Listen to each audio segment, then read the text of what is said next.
This is the voice here at Chuck's Place on YouTube talking mental health. It's not York, it's New York. It's not Jersey, it's New Jersey. And it's not mental health, it's new mental health.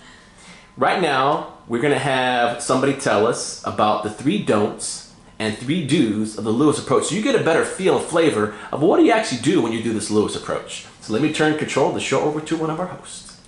Hi, it's Nancy again. And I'm going to tell you the 3 do's and the 3 don'ts of the Lewis approach. The first do and don't, the first don't is don't ask, don't answer. That's really, really important. The second is don't use the words want, need, or please. And the third is don't use the word you in the focus of your message. Now for the 3 do's. These are really important as well. Decide as clearly and as specifically what you want.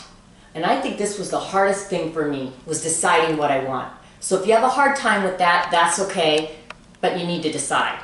Use an instructional statement to tell the person what to do.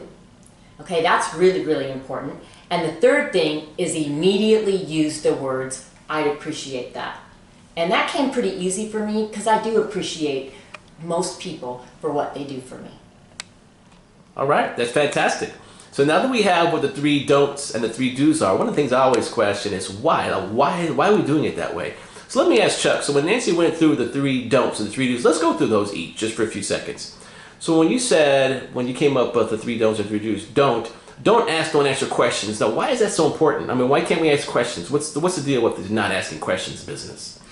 I'm going to tell you what that is. When you ask questions, you cause anxiety in the other person.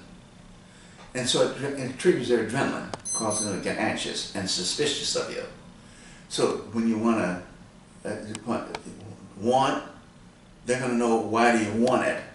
Need, they're going to want to know why do you need it. And please is a way to manipulate someone by saying, please do it to me. Oh, so you went from not asking questions, you're saying because it hits the other person's adrenaline, gets them like defensive or like suspicious of what you're asking them? That's right. Okay, and then the second thing you said, don't use words want, need, or please, because what was that again you were saying? What these things do, they don't give people any direction. They don't know which way to go. Want, need, and please, it causes them to be insecure in dealing with you. And you'll be insecure using those words. Okay, and then what about this thing, like don't use the word you or the focus of your message? What's that all about? You is a confrontation. When a person says, you did this and you did that, it's usually accusatory. You did this and you should have done that. It gives you accusatory and causes more anxiety and more stress in the person's body. Okay, so that's really kind of say out of trouble and harm's way and hassles and arguments and things. So if that's the 3 don'ts, like you said the 3 do's, and this is what I think we'd want to do, because I want to like, well, if I'm not supposed to do that, what the heck am I supposed to do, right? So you said the first thing is decide clearly it is what you want. Why is that so important? It's really important because when you are clear on what you want, you deliver a positive message to the other person in a way that they are able to carry out what you want them to do when it's clear. Okay. So they feel very good about that. Okay. And then when you said tell the person using the instructional statement to do that for you, isn't that being like bossing them around, like do this? Why is that not just bossing somebody around? Well, it sounds like a bossing around. Matter of fact, when I first started it, I said boss people around. Because people don't mind being told what to do because they know when they follow through with what you told them, they're going to be successful and they're going to get a reward for it. So you're teaching them how to be successful with you? Absolutely. Okay, so I can see the benefit of that. And then when you said, I'd appreciate that, why do you even need those words? Why don't you just leave that out? What the value does that add? Okay, so there's 2 things. Number one, when you say I appreciate it, it helps the person feel good that they did it. And it gets rid of the room of guilt in you, because every time you express any kind of anger, there's going to be guilt, and people automatically know how to get to it. They would say, you see, there you go again, one of Ronald Reagan's main things. Got it. So when we talk about new mental health, what you just said about the 3 don'ts and the 3 do's, could you say something about in some other videos we've done about therapy? if somebody would see a therapist, are they going to learn about the 3 do's and 3 don'ts, or is that only exclusive to the Lewis approach? It's only exclusive to the Lewis approach. Therapists don't know anything about it. Okay, so if they want to get all these benefits that Nancy right over there was talking about, she's only known you a couple months, I guess. They need to come to you for the Lewis approach, right? They can't get anywhere else, can they? Yes, because see, So they can't get somewhere else? No, they can't get this anywhere else. This Okay, is the so they only got to place come you can here. get Okay. to the Lewis approach. Now, when Nancy, when you saw how much you've ever saw a therapist and your friends, did any of your friends talk about the Lewis approach, like the 3 don'ts, 3 do's? Have you ever heard that before? Or is this all Oh new to no, you? I had never heard of this before. And I can tell you, as I've been using it, I can see and I can feel everything that he was talking about to be true. So that's what's so amazing to me about the whole Lewis approach, is that you not only do it, but you can see and feel why he's telling you not to do the things that he tells you not to do.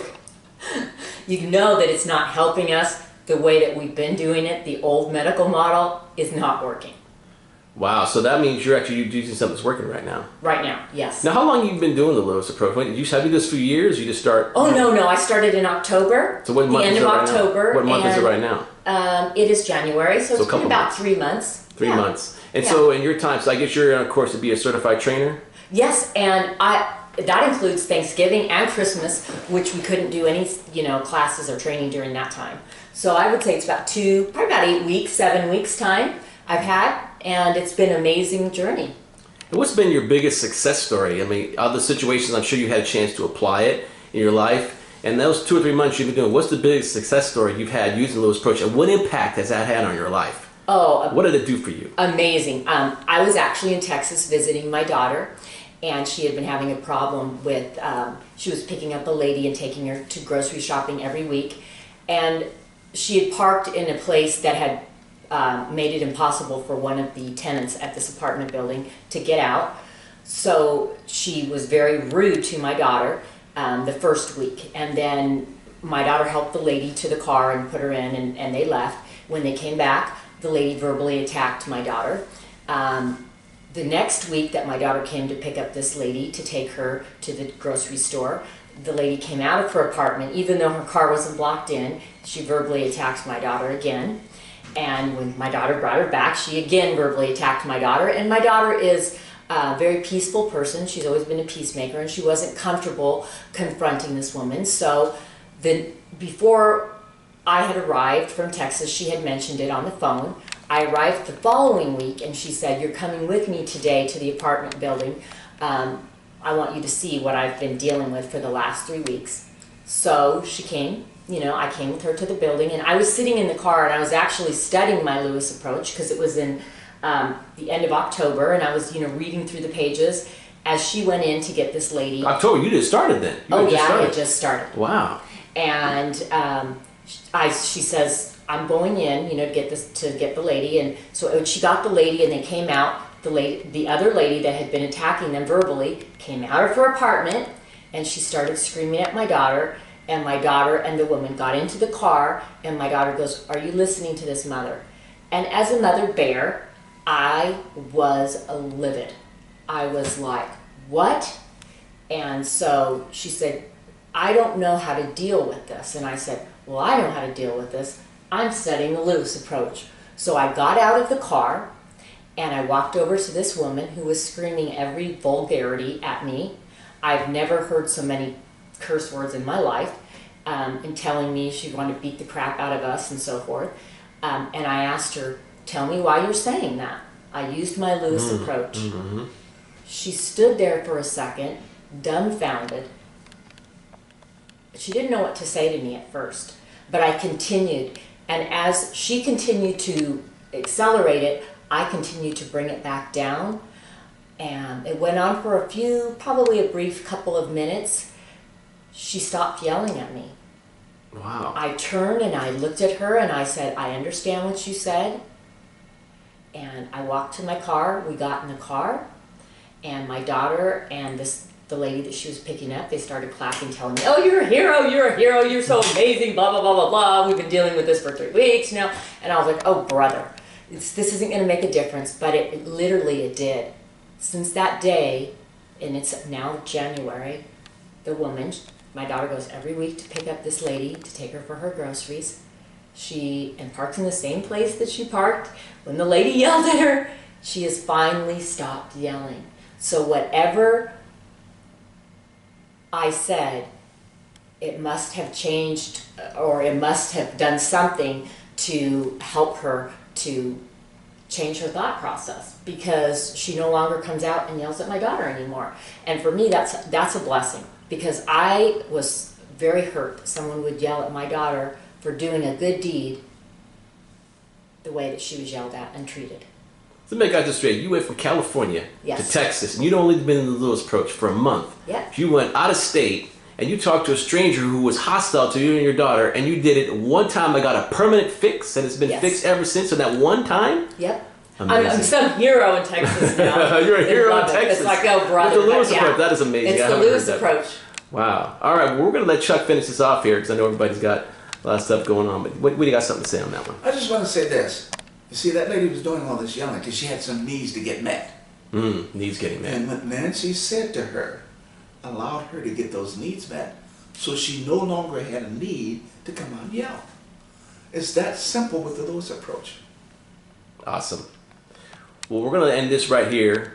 This is the voice of the Lewis Approach. If you want to find out more about what you've heard or seen on this YouTube video, hanging out at Chuck's place here, talking new mental health, give us a call, 213-280-0718, or email chuck@lewisapproach.com.